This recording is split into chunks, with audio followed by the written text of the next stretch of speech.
Thank you, Fawaz, for introducing my semi-impromptu speech.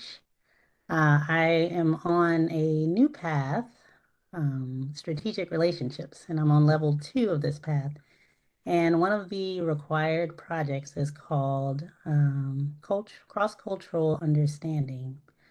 And when I read through the project, I could understand where the project wanted us to go. So the goal of this project is to identify your cultural identities, your personal cultural identities, and also to understand that different people have different cultural identities.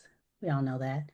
So, culture, to introduce culture, to me is a collection of both material and non-material possessions of a group, of a group that people identify towards. So it could include food, language, music, social norms. It can include clothing and things like that. So culture is something that oftentimes we are born into, and also it could be something that we grow into or we choose to belong to.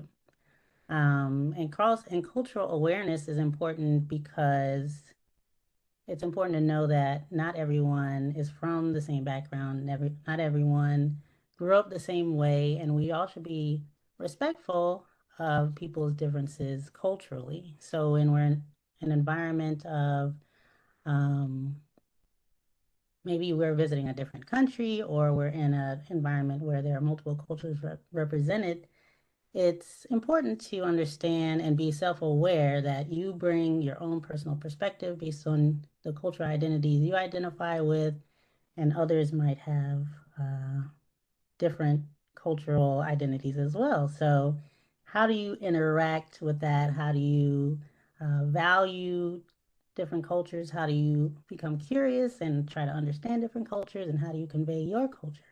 So I understood the project from that aspect. But where I was struggling with this project and why I chose to do this as a impromptu speech is that they want you to identify the stereotypes associated with your different cultural identities.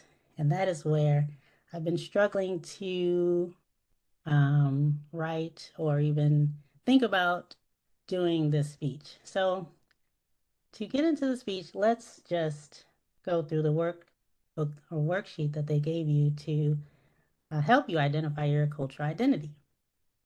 So they ask you different questions to help you shape your cultural identity. They ask you your religion. For me, that's Christianity. They ask you your nationality. For me, I was born in the United States. They ask you your race. For me, I identify as Black. Your occupation, where you grew up geographically. They ask you, are you male or female? They ask you, are you from a rural area or urban area? And also your hobbies and interests. All those things are great. You know, I love singing and dancing. I love DIY crafting. I love music, theater, and travel. So, as you can tell, some of these things are things that I've chosen. My hobbies are chosen activities, things that I can identify with other people and have that connection with. And some of these things are things out of my control, like where I grew up, where I was born, my race, and things like that. So, identifying stereotypes for me, and let's get into stereotypes. A stereotype is a widely held overgeneralized belief about a specific group. And this can be based on any of these factors that I just talked about, your gender identity, your race, your nationality, and oftentimes these stereotypes are deeply embedded in the culture and wider society. And oftentimes these stereotypes are negative. There are not a lot of positive stereotypes, and even if there were, there can be negative connotations or implications to those. And some of the danger of stereotypes that I've recognized is that there's such a thing as stereotype threat. There have been studies where If you have a group of people and you tell them to take a test, one control is you just tell them to take a test and you don't do anything else. Let's say it's a math test. And another group, you have a group of women and you say, women don't usually do well on this test, but we want you to take this test and see how you do. If you are reinforcing that stereotype, the group that's being pre-warned that women don't do well will not do well. So these stereotypes will have a negative effect on people's perceived abilities and their actual abilities.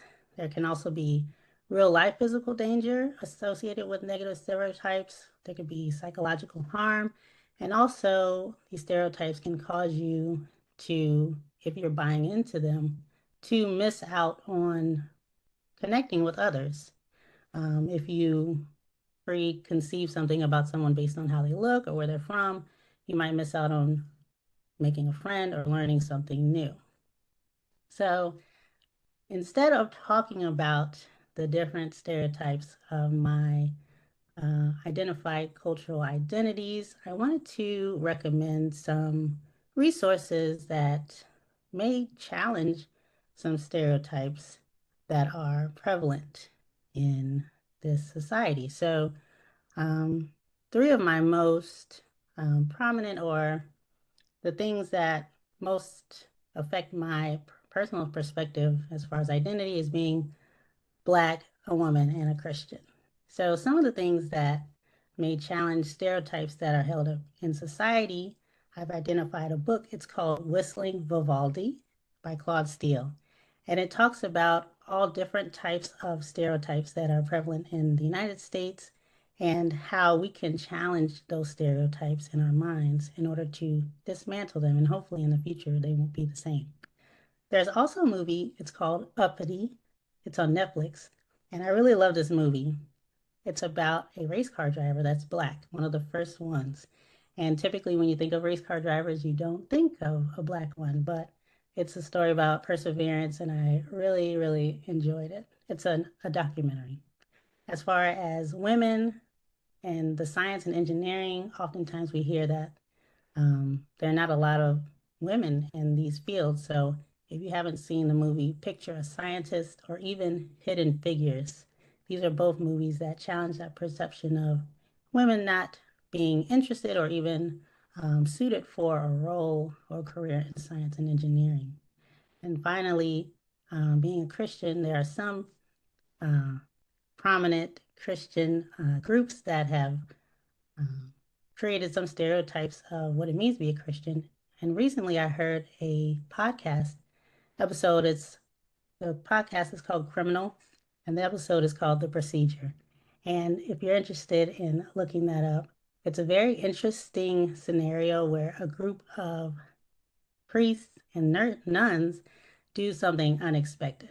So if you're interested in any of those resources, I'll let you know what those are. You can email me. And on another topic altogether, intersectionalities. These cultural identities by themselves mean one thing, but when you combine them, they can mean something totally different.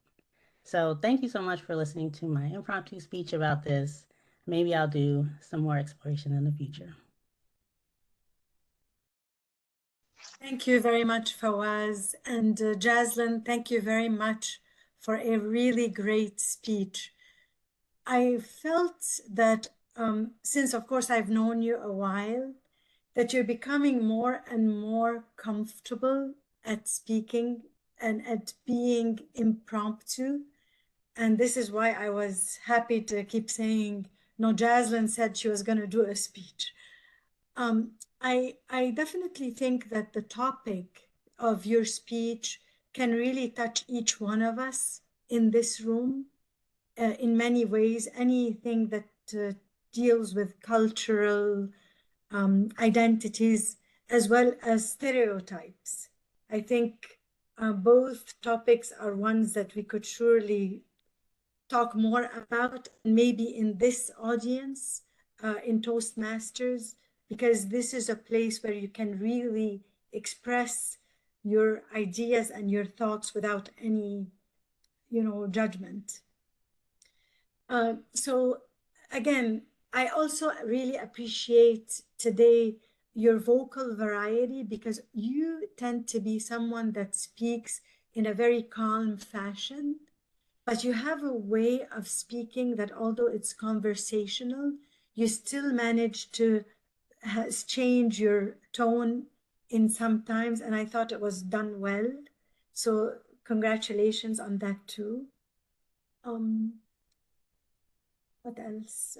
The only thing I felt I was still missing a little, but I think it's because it's impromptu, is maybe the finishing, the tying it all together. I liked the flow of it because you began speaking about kind of your own cultural identity to a certain extent, and then maybe overall, and then stereotypes, and the idea of the threatening stereotype that also was moving. I actually feel that I'm talking more about your content, which I was appreciating. Then you went to advice, which I also thought was really good because you shared these books and films that could assist each one of us in learning more about certain things. But I think maybe I was just missing the final tying, and could be something that you haven't yet considered. I'm just not sure. And it could be me. I wasn't sure where you were really going with the speech as a whole. But definitely, I appreciate it, and I wish that you would redo it. So thank you so much, Jaslyn. Congrats again.